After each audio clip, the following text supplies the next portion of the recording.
थी। महात्मा गांधी की सबसे बड़ी समस्या में से एक अम्बेडकर भी थे। अंग्रेज तो थे ही थे, उनसे बड़ी समस्या ये है कि यार अंग्रेजों को भेजो ना, समाज क्यों बदल रहे हो।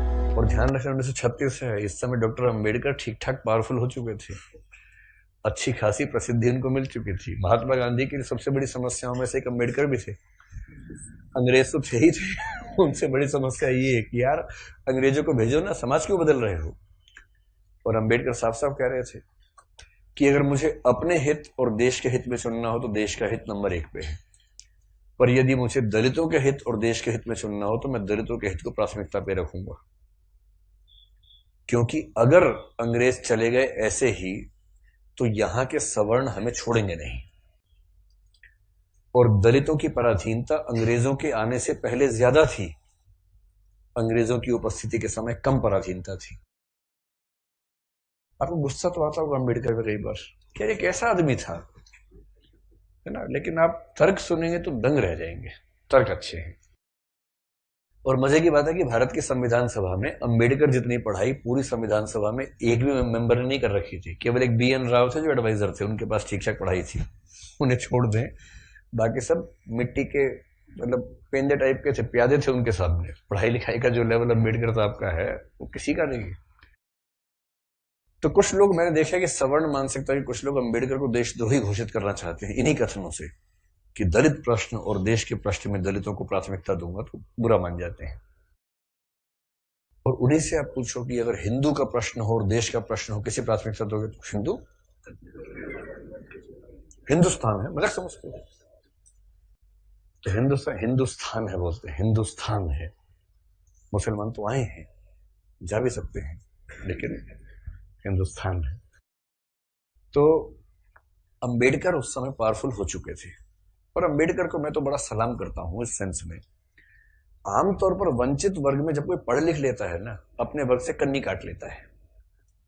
रिजर्वेशन का सबसे बड़ा दुख ये है, रिजर्वेशन का सुख ये है कि वंचित वर्गों के लोग आने लगे हैं सत्ता में, और जैसे ही एक गांव से एक बच्चा, दलित बच्चा IAS बनता है ना, पूरा गांव IAS बन जाता है। आरक्षण के वित्तीय लाभ केवल उस व्यक्ति को मिलते हैं जिसको आरक्षण मिला है, पर सामाजिक राजनीतिक लाभ पूरे गांव, पूरे कुनबे, पूरे कस्बे, पूरे शहर को मिलते हैं। कि हमारे गांव का चंदू IAS बना है, और चंदू वर्ग में मान लीजिए SC या ST में आता है, उस दलित जाति के उस गांव के और आसपास के 100 गांव के सब व्यक्तियों के पास कॉन्फिडेंस आ जाता है। कुछ बिगड़ा, चंदू को फोन लगा दिया, चंदू बिटवा देखिए जरा। अब पुलिस वाले ने रोका, लाइसेंस के लिए, रुको रुको बात करवाते हैं, ऐसे करके कह रहे किसको फोन करो, चंदू को फोन करो। छोड़ दो कोई बात नहीं, आप जाओ, आप गाड़ी कैसे भी ले जाओ, सिर के ऊपर रख के ले जाओ, कोई बात नहीं, हम कुछ नहीं बोलेंगे। कॉन्फिडेंस लेवल बढ़ जाता है। एक रिजर्वेशन का फायदा ये होता है, आर्थिक फायदा नहीं होता, रिजर्वेशन आर्थिक मामला नहीं है, तो सामाजिक राजनीतिक समतलीकरण का मामला है, उसमें उसको देखना है। और अम्बेडकर ने, आजकल क्या होता है कि जो बच्चा IAS बनता है सबसे पहले कोशिश करता है कि उसकी जाति किसी को पता ना लगे कि वो रिजर्वेशन में है। और बहुत सारे लोग SC ST या OBC से रिजर्वेशन का लाभ लेकर अगर IAS बनते हैं तो कोशिश करते हैं कि शादी जैसे सवर्ण समाज में हो, क्योंकि IAS खुद एक जाति है, उस जाति में शादी कहीं भी हो सकती है, वहां जाति प्रथा बीच में नहीं आती है। ऐसी IPS भी एक जाति है जो IAS से नीचे की जाती है लेकिन ठीक ठाक जाती है, वो भी अपने आप में ठीक ठाक जाती है। जैसे IAS पति IPS पत्नी, लोग कहेंगे हाँ ठीक है, IPS पति IAS पत्नी, तो लोग कहते हैं अच्छा चलो कोई बात नहीं ठीक है इस तरह से मैनेज करते हैं, क्योंकि IPS नीची जाती है, IAS थोड़ी ऊंची जाती है, और IRS और बाकी सब तो बहुत ही नीची जाती हैं, और उसमें जो ग्रुप भी हैं वो तो शूद्र टाइप के माने जाएंगे कि ये तो बहुत ही नीचे के लोग हैं। बेशक UPSC ने सफलता दी हो, पर ये नहीं चलेंगे, इनके 10 नंबर कम आए थे, इनको बाहर करो यहाँ से एक प्रकार की जाति व्यवस्था वहां भी है। तो दलित चेतना जो अम्बेडकर की वजह से, अम्बेडकर का सम्मान क्यों करना चाहिए कि वो इतना पढ़ने लिखने के बाद भी चाहते तो वो भी एक शानदार जिंदगी जी सकते थे, उनको मिल ही रही थी भाई। वो PCS ऑफिसर थे बड़ौदा में, मजाक छोड़ना है, नागपुर में शायद। और जब नागपुर में वो सिविल सेवक बनकर आए, फेलोशिप वहीं से मिली थी पढ़ने के लिए, जब वापस लौटे तो उनको PCS अधिकारी बनाया गया। तो उनको कहा कि आप यहां रहना शुरू कीजिए और काम संभाल लीजिए। अब ये अम्बेडकर के सामने सबसे बड़ी समस्या, अगर आप उनकी कभी आत्मकथा पढ़े, मैं कैसे बना, हिंदी अनुवाद उसका ये है। उसमें एक प्रसंग है कि नागपुर में रहना है उनको, क्योंकि वो ऑफिसर हैं, उनको अपने रहने के लिए कमरा चाहिए या घर चाहिए। ढूंढ रहे हैं पूरे शहर में, कमरा ही नहीं मिल रहा। लोग पहले पूछते हैं जाति कौन सी है, वो बताते हैं कि महार जाति का हूं। तो भाई कमरा नहीं है हमारे पास, हम किसी दलित को कमरा देंगे ही नहीं अपना। ये 1920-30 के दौरान नागपुर शहर की बात है। फिर वो कह रहे कि कई कमरे खारिज होते गए होते गए होते गए। एक और घर में गए, एक कोई दूसरा ऑफिसर था, वो दिखा रहा था, दोस्त के रूप में हेल्प कर रहा था।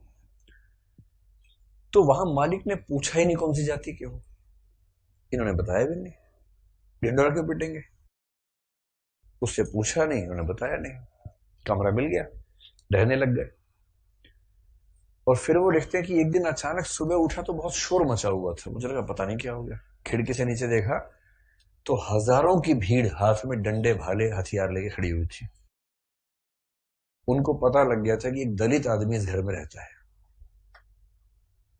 और वो भीड़ मेरा कत्ल करने के लिए आई थी। और उसके बाद कुछ दोस्तों की मदद से पता नहीं पीछे के दरवाजे से कहां से किसी तरह से उनकी जान बचा के भगाया गया उनको। इस दौर से वो गुजरे थे। ये उसी देश की बात चल रही है, सारे जहां से अच्छा हिंदुस्तान हमारा, हम बुलबुलें हैं इसकी, ये गुलसिता हमारा, उसी की बात चल रही है। किसी और देश, पाकिस्तान की बात नहीं चल रही है, उसमें पाकिस्तान था ही नहीं, पाकिस्तान पेट में था उस समय। अभी हुआ नहीं था, मतलब होने वाला था, अभी नहीं हुआ था। तो उस देश की बात है। और जब वो स्कूल में पढ़ते थे तो स्कूल में पढ़ते इसलिए थे कि उनके पिता सरकारी नौकरी में थे, तो थोड़ा सा ठीक स्थितियां थी उनकी, इसलिए स्कूल में एडमिशन मिल गया। पूरे स्कूल में एक दलित बच्चा था बस, BR अम्बेडकर, बस, बाकी सब सवर्ण बच्चे थे। अब दलित बच्चा कैसे हैंडल करे, वो पानी पीने जाएगा, पानी को छू देगा, पानी पवित्र हो जाता है, उसमें हीलियम आ जाता है हाइड्रोजन की जगह। उसके बाद जैसे दलित बच्चा छुएगा, हाइड्रोजन के गुण बदल जाएंगे उसमें। तो एक व्यवस्था थी कि भाई पानी पीने की एक जगह थी सबके लिए, एक अलग से मटका था अम्बेडकर के लिए, अलग से रखते थे दूर, उनको वहीं पीना है और मटके को हाथ नहीं लगाना है। अब कभी कभी क्या हुआ, कई बार ऐसा हुआ कि जो आदमी पानी की व्यवस्था करने के लिए तैनात था वो छुट्टी पे चला गया, एक दिन 2 दिन आया नहीं। अब इसको प्यास लग रही है, बाकी बच्चों के पास पानी पीने को, इसको पानी पीने को नहीं है।